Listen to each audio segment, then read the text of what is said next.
Hi viewers, welcome to Filmibeat Telugu. కళకి సరిహద్దులు ఉండవని, ఎలాంటి భావోద్వేగాలనైనా అద్భుతంగా వ్యక్తపరచవచ్చని ఒక భావన ఉంది. కానీ ప్రజల్లో ఉత్తేజాన్ని నింపుతూ కేవలం వారిని మెప్పించడానికి మాత్రమే కాకుండా సామాజిక స్పృహని సైతం ఇనుంపడింపజేసేది కళ. కానీ ప్రస్తుత కాలంలో చీప్ పబ్లిసిటీ కోసం కళని దుర్వినియోగం చేస్తున్నారా అంటే అవుననే సమాధానాలు వినిపిస్తున్నాయి. ఇప్పుడు ఆ పిచ్చి కాస్త ముదిరి హద్దు మీరిందా అనే అనుమానం కూడా ఓ సాంగ్ని చూస్తే నిజం అనిపించక మానదు. కెనడియన్ ర్యాపర్ జెనిసిన్ యాస్మిన్ మోహన్ రాజ్ ప్రేక్షకుల్లో ఈమెకి మంచి గుర్తింపు ఉంది. కానీ లేటెస్ట్గా ఆమె రిలీజ్ చేసిన సాంగ్ తీవ్ర వివాదాస్పదంగా మారింది. ట్రూ బ్లూ అంటూ రిలీజ్ అయిన పాటలో లిరిక్స్, మ్యూజిక్ అనేవి పక్కన పెడితే ఆ పాటలో ఆమె భంగిమలు, ఆమె వేషధారణ అత్యంత దారుణంగా ఉన్నాయి.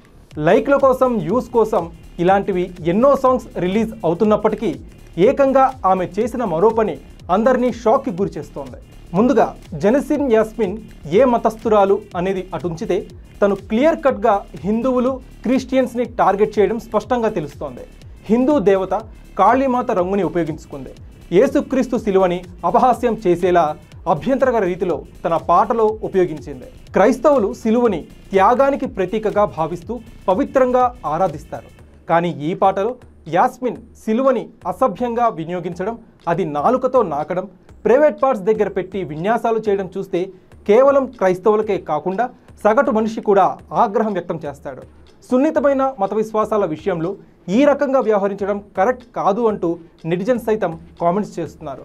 దీంతో ఈ పాటని బ్యాన్ చేయాలి, ఆమెపై క్రిమినల్ కేసులు కూడా నమోదు చేయాలి అని పలు దేశాల్లో డిమాండ్స్ కూడా ఊపందుకున్నాయి. కళని ఒక మార్గంగా ఉపయోగించి సామాజిక సమస్యలపై అవగాహన పెంచాలి, కానీ ఈ తరహా ధోరణి సబబు కాదు అంటూ నెటిజన్స్ వ్యాఖ్యానిస్తున్నారు. క్రియేటివిటీ అనే పేరుతో అసభ్యం, అపవిత్రాన్ని చూపించడాన్ని భరించలేమంటూ విమర్శలు చేస్తున్నారు.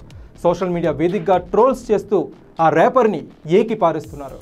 వ్యూస్ కోసం, లైక్స్ కోసం ఇంత నీచానికి దిగజారతారా అని మండిపడుతున్నారు. అయితే ఈ వీడియో చూసిన ప్రతి ఒక్కరూ ఇది పబ్లిసిటీ స్టంట్ అని అర్థం చేసుకోగలరు. క్రియేటివిటీ పేరుతో ఎదుటివారిని కించపరచడం ద్వారా తాను సాధించాలి అనుకున్నది యాస్మిన్ సాధించి ఉండవచ్చు. కానీ ఇలాంటి ప్రమాదకరమైన ర్యాపర్లు ప్రపంచానికి ఏమాత్రం అవసరం లేదు. ఇక ఈ ర్యాప్ సాంగ్పై మీ అభిప్రాయం ఏంటి? కామెంట్ సెక్షన్లో పంచుకోండి.